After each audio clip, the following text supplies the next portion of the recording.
사무엘상 28장을 우리가 함께 읽었습니다. 이제 수요일마다 지금 계속 이제 사무엘상의 이제 주요한 부분들을 이렇게 하나씩 이제 짚어보고 있는데, 이 사무엘상 28장 역시도 이제 사무엘상 전체에서 가장 좀 유명한 장 중에 하나죠. 유명한 만큼 또 많은 논쟁이 있는 본문이기도 합니다. 그러니까 뭐 때문에 이 28장이 유명하고 많은 논쟁이 있냐면, 우리가 읽은 7절에 엔돌의 심잡함 여인이 나오죠. 엔돌의 접신한 여인이죠. 무당이죠. 명매라고도 하죠. 근데 그 여인이 11절에 보니까 11절 이후로 보면 죽은 사무엘을 이렇게 땅에서 불러 올립니다. 사무엘의 영혼을 이렇게 딱 불러 올려요. 그래서 이 영혼이 정말로 사무엘이냐, 아니면 사무엘의 흉내를 내는 어떤 다른 영적 존재냐, 이걸 갖고서 이제 많은 논쟁이 있습니다. 뭐 이런 논쟁, 저런 논쟁 많아요. 그래서 이제 몇 권의 주석들을 쭉 살펴보고 막 자료들을 찾아봤는데, 여기서 나오는 이 영혼이 사무엘이 맞다라고 하는 책이 사무엘이 아니다라고 하는 책보다 많을까요, 적을까요? 예, 많습니다. 예, 여기서 나온 이 영혼이 사무엘이 맞다라고 하는 분들이 좀 더 많아요. 그러나 제 생각에는, 그리고 이제 제가 배운 바로는 사무엘이 아니다라고 보는 게 더 맞고, 그 편이 이 본문을 이해하는데 더 유익합니다. 지금 제가 이제 이 신돌의 엔돌 맞죠? 예, 엔돌의 신접한 여인, 신도레가 아니라 엔돌의 신접한 여인이 이 사무엘을 불러내는 이 이야기를 제가 이렇게 말씀을 드렸는데, 자칫하면 이 사무엘상을 읽을 때 이 장면에 우리가 이제 집중할 수가 있습니다. 죽은 사무엘이 올라왔다. 마치 뭐랑 같아요? 무당 똑같죠? 무당하면 어떻게 돼요? 막 죽은 할머니가 갑자기 막, 여러분 굿하는 거 본 적 있으세요? 갑자기 목소리가 확 바뀌고 막 그래요, 실제로. 뭐 그런 것처럼 이 본문을 해석하기도 합니다. 그런데 이 사무엘상 28장 전체가 우리에게 주는 교훈, 정말로 우리에게 주는 교훈은 어떤 무당의 영험함이나 무당의 놀랍고 신비한 능력이라든가 어떤 그 영적 경험, 그걸 말하는 게 아닙니다. 이 사무엘상 28장은 어디에 초점을 맞추냐면 사울의 그 무너짐, 사울이 무너져 내리고 있다라는 데 초점을 맞춥니다. 사울이 얼마나 무너지고 있는가, 하나님께서 더 이상 사울에게 말씀하시지 않으시는 이 일이, 곧 이스라엘의 왕이 하나님의 말씀을 잃어버린 이 사건이 얼마나 크고 중대한 일인가, 여기에 초점을 맞춰요. 더 나아가 사울로 대표되는 이 이스라엘이 하나님의 말씀을 잃어버림으로 어떤 영적 형편에 처하게 됐는가를 설명하는 데에 더 큰 초점을 맞춥니다.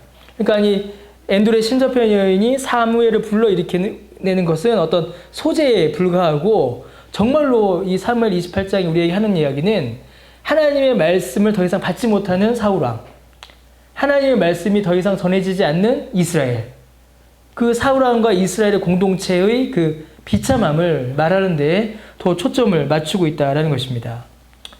그런 의미에서 이 본문의 내용은 오늘날 우리에게도 동일한 적용점을 가집니다. 교회 지도자와 또 교회, 그리고 교회 성도들이 더 이상 하나님으로부터 하나님의 말씀을 공급받지 못한다라는 이 사실이 얼마나 비참하고 고통스러운 일인가, 그로 인해 얼마나 큰 위험에 처하게 되는가를 우리에게 교훈하여 준다는 것이죠. 여러분, 교회의 위기가 어디 있겠습니까? 교회의 위기. 오늘날 많은 분들이 이제 교회의 위기를 이야기하고 한국 교회가 붕괴됐다는 이야기를 하고 막 여러 가지 이야기를 합니다. 한국 교회의 가장 큰 위기는 이제 많은 분들이 이제 수의 감소에 있다라고 하세요. 실제로 주일학교가 요즘에 이제 운영이 안 되는 교회가 굉장히 많죠. 전교인이 100으로 친다면은 주일학교 어린 초등학생이 5, 10, 이 정도 되는 교회들이 부지기수입니다. 우리 교회도 교인이 35명인데 주일학교는 한 5명, 6명이니까요. 비율로 치면은 높은 거네요. 우리 교회는 어떻게 보면 6분의 1이니까. 보통 10%, 15%, 그것보다 이하로 되는 교회들이 훨씬 많습니다. 이거는 이제 교회의 문제도 있지만 일단 애를 안 낳죠. 일단 애들이 수가 많이 줄었어요. 그러다 보니까 교회가 이제 자연 증가했는데, 예전에 우리 교회는 자연 증가하지 않습니까? 얼마나 감사한 일이에요. 그런데 이제 기독교 인구는 자연 감소하고 있습니다. 그런 일들이 이제 많은 위기다, 교회에 많은 위기다라고 이야기하고, 개척한 교회의 90% 이상이 1년 안에 문을 닫는다. 실제로 그렇게 됩니다. 그런 것들이 이제 교회 위기다, 기독교 위기다라고 많은 이야기를 합니다. 그러나 실제로 정말로 성경에서 말하는 교회의 위기, 성경에서 말하는 이스라엘 공동체, 그러니까 구약의 교회는 이스라엘이었으니까요. 교회의 위기는 하나님의 말씀이 더 이상 주어지지 않는 데 있었습니다. 하나님의 말씀이 더 이상 주어지지 않고 사울처럼 행동하는 거예요. 뭐죠? 하나님의 말씀이 주어지지 않으니까 다른 걸 찾는 거죠. 다른 것, 다른 가르침을 하나님의 말씀의 자리에 놓는 것. 이것이 바로 교회의 가장 큰 위험이요, 성도의 가장 큰 위기라는 겁니다. 여러분, 하나님의 말씀에 공급을 받고 계십니까? 이건 아주 심각한 문제고 아주 심각한 위험입니다. 하나님의 말씀의 공급을 받지 않는다. 주일에 듣는 설교 한 번만으로는 부족한 것이죠. 평일에 말씀을 읽고 묵상한 일들이 과연 우리 가운데 있는가? 그리고 하나님의 말씀이 단순히 이게 읽는 것, 지식으로 끝나는 것이 아니라 이 말씀이 정말로 내게 교훈이 되어서 내 삶을 이끌어가고 있는가? 그런 것들을 우리가 좀 살펴봐야 합니다. 본문 3절은 이제 사무엘이 죽었다라는 사실을 기록함으로 시작을 합니다. 그런데 이미 이제 25장 1절에서 사무엘이 죽었죠. 이미 앞에 25장에서 사무엘의 죽음을 기록하고 있습니다. 그리고 이제 28장 3절은 뭐냐면 이제 25장 1절에 있었던 그 사무엘의 죽음을 다시 이제 회상하여 기록하고 있는 거예요. 이는 이제 아무 의미 없이 기록해 놓은 것이 아니라 사무엘의 죽음이 가지는 그 의미, 그리고 사무엘 죽음 이후에 일어난 사건들, 특별히 이 사울과 이스라엘의 붕괴와 이 영적 타락에 사무엘의 죽음이 어떤 영향을 주었는가를 암시하고 있는 겁니다. 그러니까 사무엘의 죽음과 이스라엘과 사울의 영적 타락, 붕괴가 이게 상관없는 일이 아니요, 이게 이어져 있다라는 거예요. 영향을 주고 있다라는 겁니다. 사무엘이 죽고 나서 이스라엘에 큰 혼란이 이제 옵니다. 사무엘이 남겨놓은 유산이 두 가지가 있어요.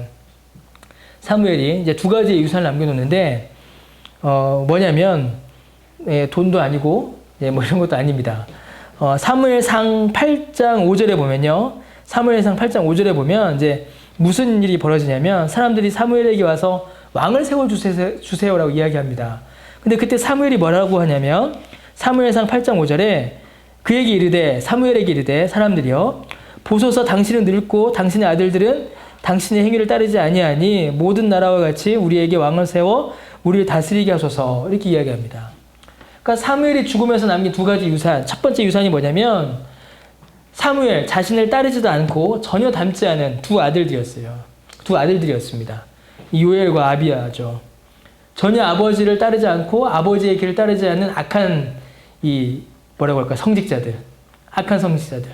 이 악한 성직자들이 사무엘의 첫 번째 유산이고, 또 하나의 유산은 뭐냐면 사울왕이었습니다. 사울왕.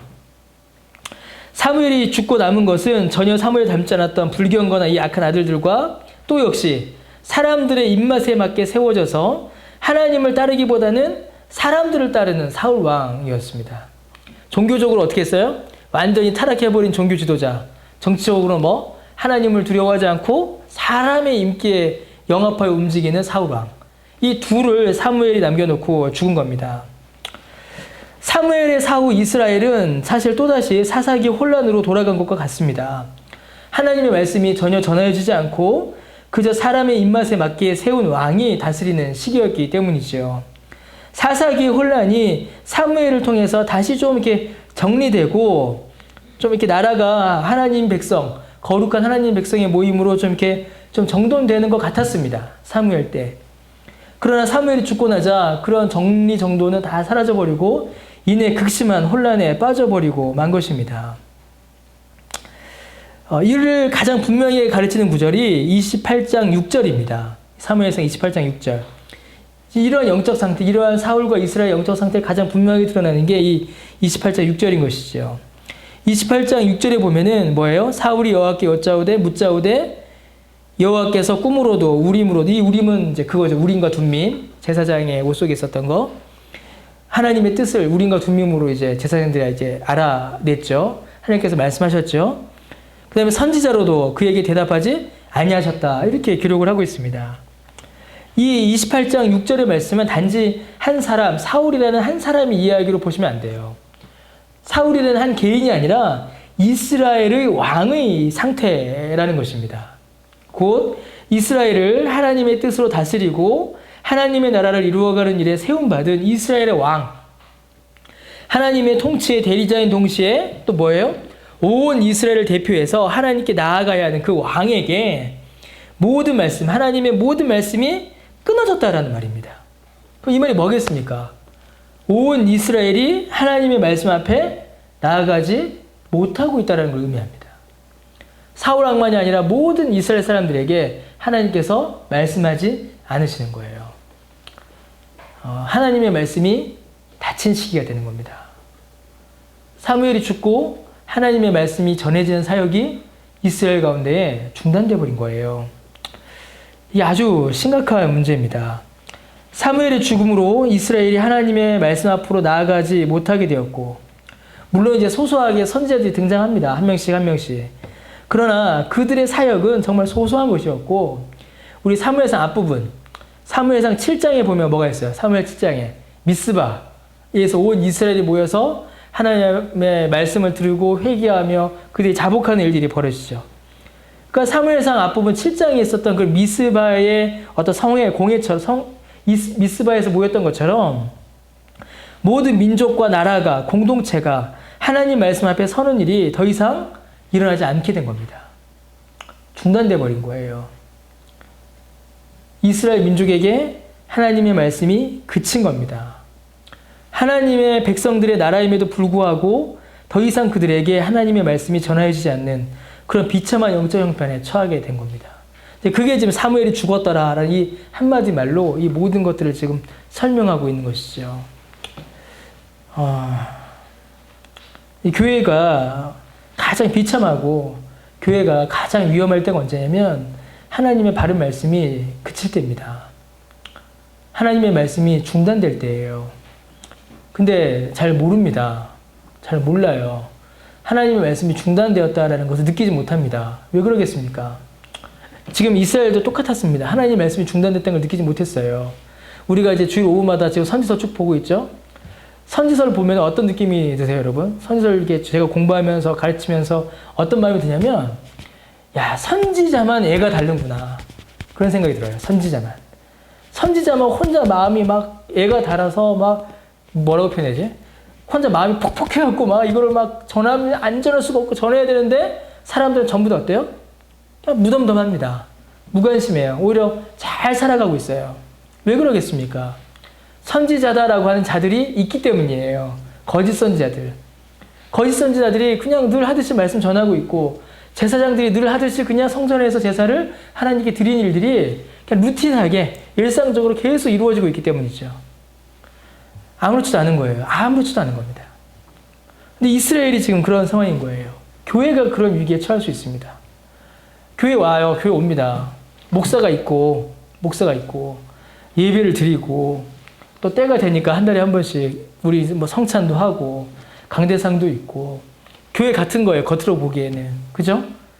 간판도 달려있고 피아노도 있고 뭐 마이크도 있고 성경책도 있고 헌금함도 있고 교회로서 갖춰야 될 거 다 갖추고 있잖아요.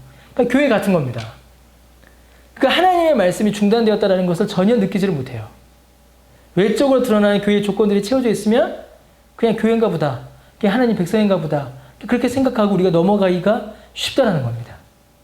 그런데 이스라엘은 지금 매우 심각한 영적 형편에 처해 있습니다. 3절에 보니까 사무엘의 죽음 이후에 사울이 신접한 자와 박수를 모두 쫓아냅니다. 3절 뒷부분에. 이 신접한 자는 이제 접신한 사람들이죠. 신은 이제 무당들이에요. 예, 귀신이 임한 사람들.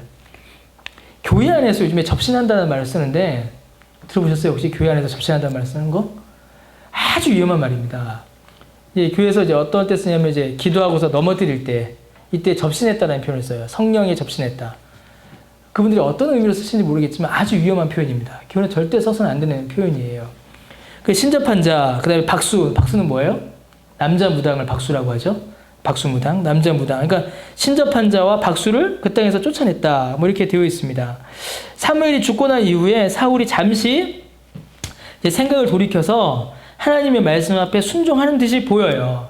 그런데 이 부분 역시 우리가 좀 유심히 살펴봐야 합니다. 여러분, 신명기와 레위기에 보면은 이제 이 신접한 자들, 무당들, 박수를 어떻게 처리해야 되는가 내용들이 쭉 나와요. 제가 읽지는 않겠는데 이 신명기와 레위기의 율법은 아주 무섭습니다. 이 박수, 네, 무당, 접신한 자는 다 어떻게 하라? 그냥 돌로 쳐 죽여라 이렇게 되어 있습니다. 돌로 죽여버려라. 쫓아내라. 너희들 가운데 두지 마라. 죽여라 이렇게 되어 있어요. 아주 무섭죠. 그런데 지금 이 사울은 어떻게 합니까? 3절 뒷부분에 보니까 신접한 자와 박수를 그 땅에서 어떻게 했다? 쫓아냈다 이렇게 되어 있습니다. 뒷부분에 지금 사울이 이제 엔돌의 신접한 여인을 만나죠. 이거는 율법으로 하면, 정확한 율법으로 하게 되면 돌에 맞아 죽을 일입니다. 여러분, 죽였다와 쫓아냈다라는 말은 엄연히 달라요. 쫓아낸 것은 죽이지는 않고 옆으로 밀쳐둔 것이고, 죽였다라는 것은 완전히 끊어버렸다라는 것입니다. 하나님께서 우리에게 죄에 대하여 우리에게 요구하신 자세는 뭐냐면 쫓아내는 게 아니라 죽여버리는 겁니다. 끝내버리는 거예요. 그런데 사울은 어떻게 됐죠? 그들을 쫓아는 했지만 죽이지는 않았습니다. 우리가 지난주 살펴봤죠. 아말렉에서의 죄를 반복하는 것 같아요.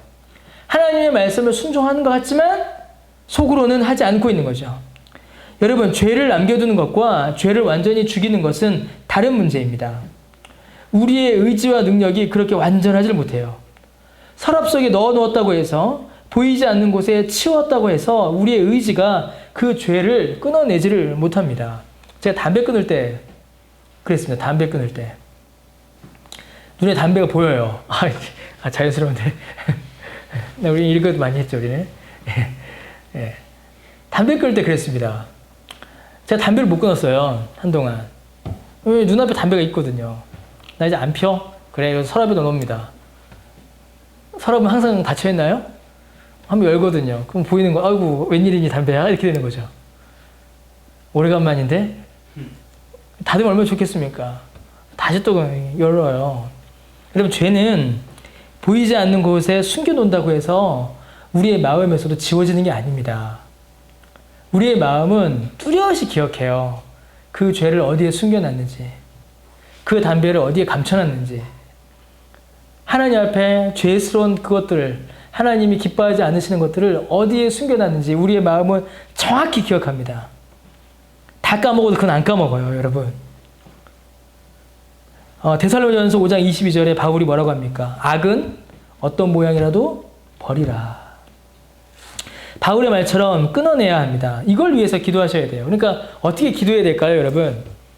하나님, 제가 여러분 죄송합니다. 이런 비유를 드려서 이제 술집이 많은 골목을 지나간다고 합시다. 술집이 많은 골목을 지나가야 돼요.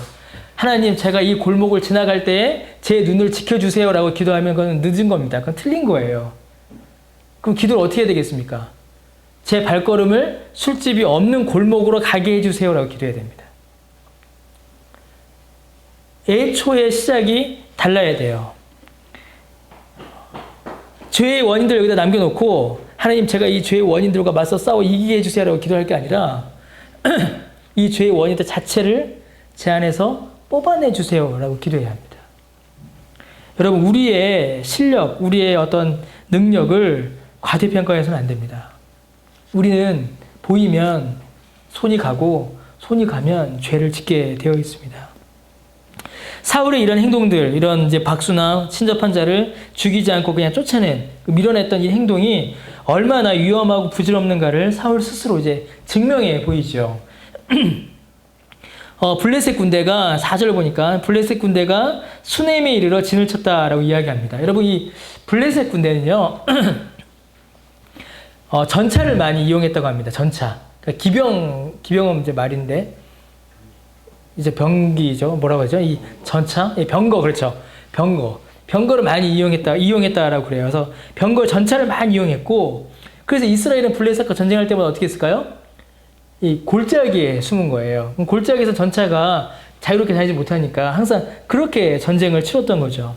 그런데 이번에는 이 지금 28장에 여러 가지 정치적 상황이 있는데, 이건 이제 나중에 기회 있을 때 보고요. 이번에는 이제 평야에서 전쟁을 치르게 된 겁니다. 평야에서. 넓은 평야에서. 그 넓은 평야에서 블레셋은 전차를 타고 덤벼오고 이스라엘은 그냥 칼과 창만 들고 있는 겁니다. 이게 싸움이 되겠습니까? 안 되겠습니까?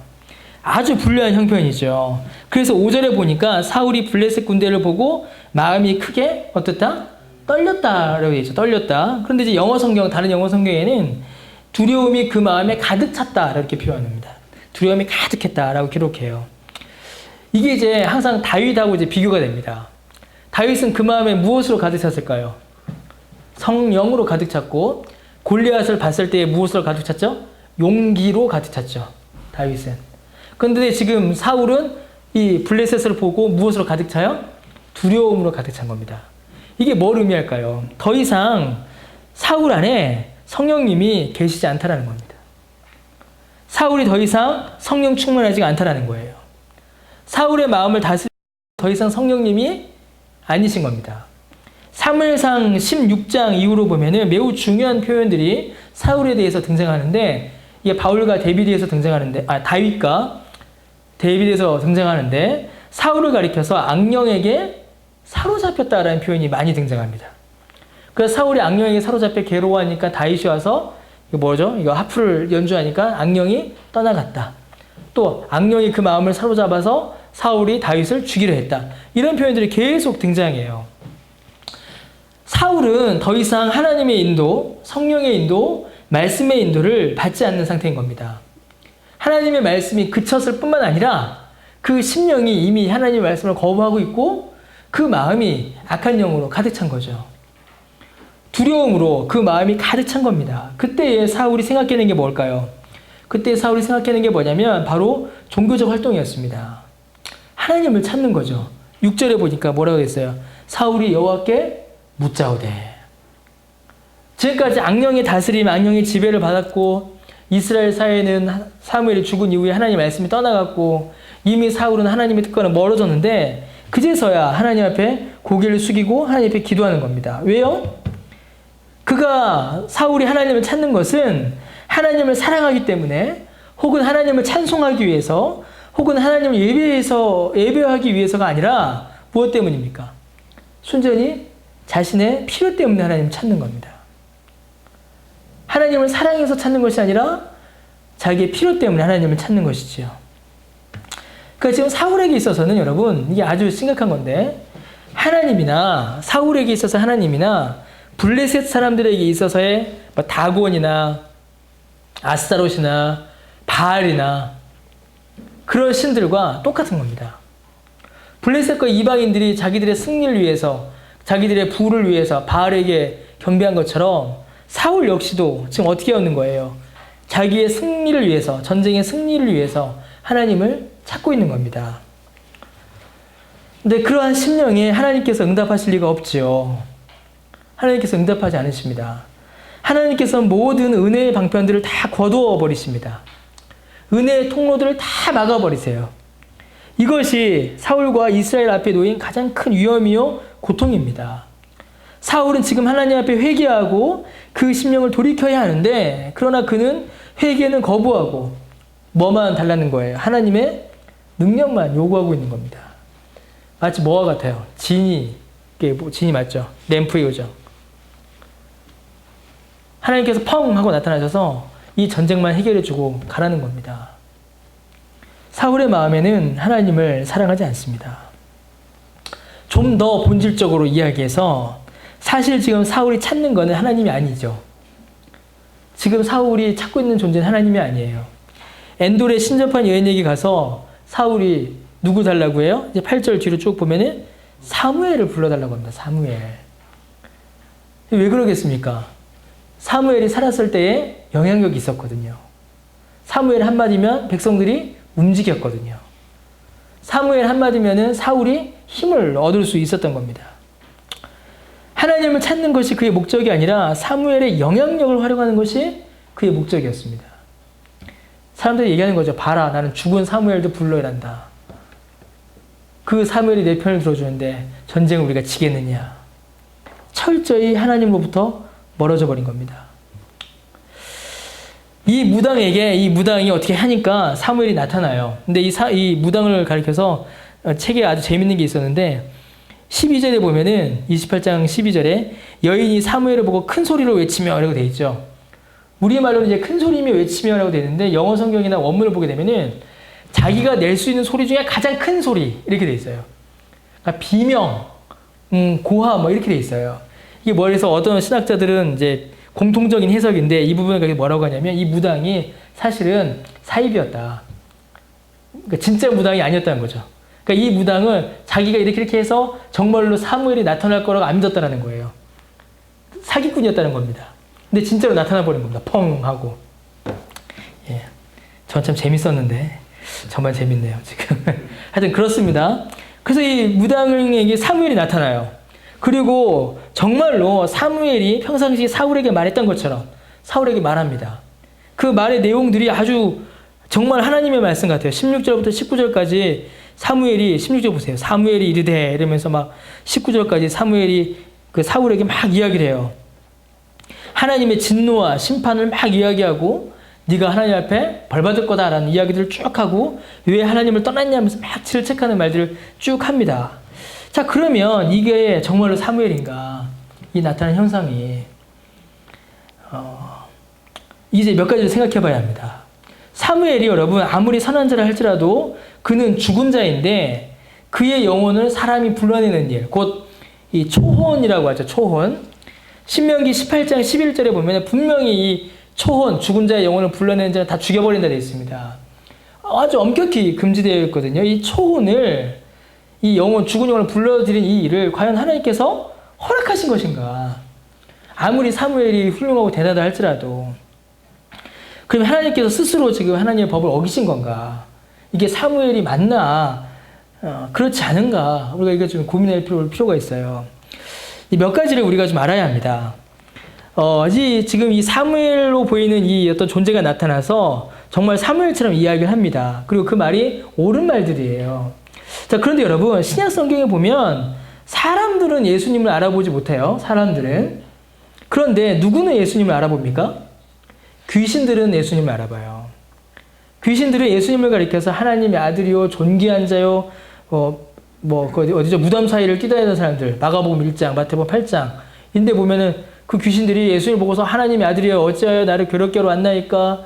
뭐라고 하죠? 고귀한 자요, 높으신 자요, 이런 이야기를 합니다.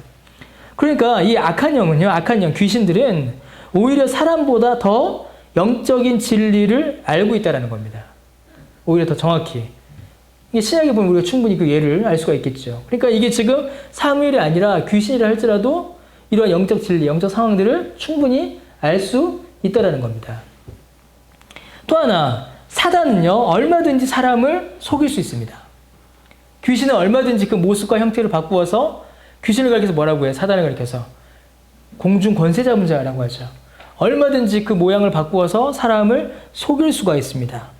또 마지막으로 사단과 귀신들조차도 하나님의 뜻에 복종해야 합니다. 바꾸어 말하면 하나님께서는 하나님의 일을 이루실 때에 사단, 귀신마저도 하나님의 일을 이루시는 데 사용합니다. 대표적으로 어떤 게 있었죠? 욥이 있었죠. 욥. 어떻게 하죠? 욥이 어떻게 합니까? 욥이 사단이 하나님 앞에 허락을 받고 행하죠. 그러므로 여기서 나오는 사무엘은 진짜 사무엘의 영혼이 무덤에서 올라온 것이 아니라 그저 귀신이 비슷한 모습으로 보인 것에 불과합니다. 영적인 존재들은 분명히 있습니다. 귀신은 분명히 있어요. 그런 것들이 우리의 영혼을 유익하게 하기 위해서 존재하지 않습니다. 우리의 영혼을 해해요.